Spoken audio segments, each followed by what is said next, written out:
Recently, a courageous 21-year-old female Naval Academy student was bold enough to report that 3 men on the Navy football team raped her while she was drunk.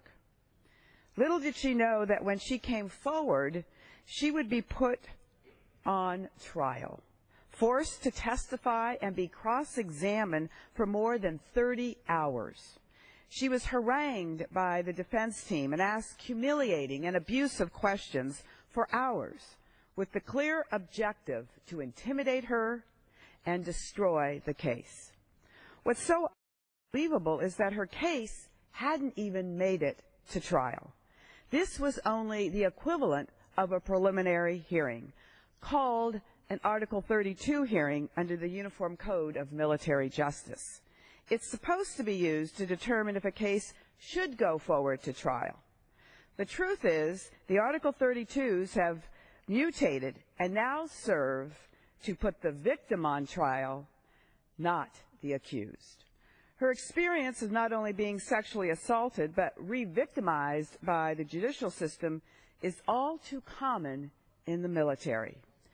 In Article 32 proceedings, it is standard operating procedure for the defense team to subject the victim to every irrelevant, indecent, and outright degrading question you can imagine.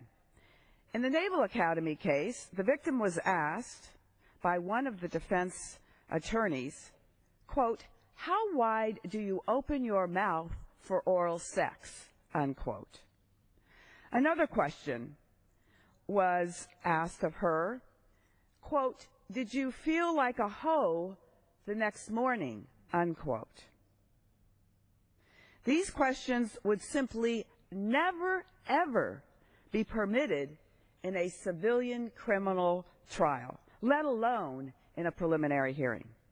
None of this is in pursuit of the truth, of course. It's all an effort to make victims think twice about even coming forward or pursuing a case. At one point in the Naval Academy proceeding, the victim asked for a recess because of fatigue. Lawyers for the alleged rapist scoffed, quote, "What's so stressful about this?" unquote. In the civilian world, a preliminary hearing is used to determine if there's probable cause and if a case should go to trial. Oftentimes, the victim is never even called.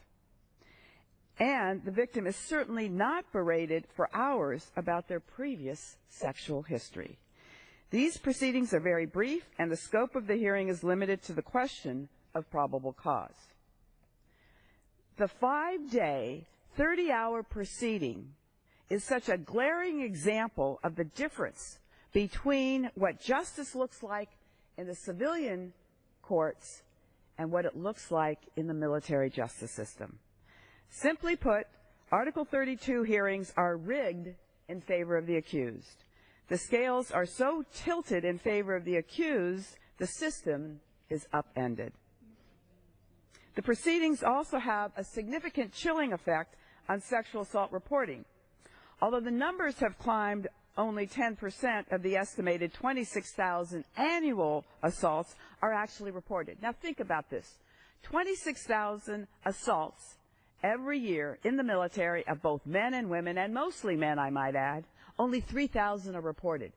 Are we at all surprised that the numbers of reports are so small? Less than 1% of the offenders are ever convicted. This is called military justice. After Air Force Lieutenant General Richard Harding testified that 30% of the victims drop out during the investigative process, it is time for us to do something meaningful about Article 32 hearings.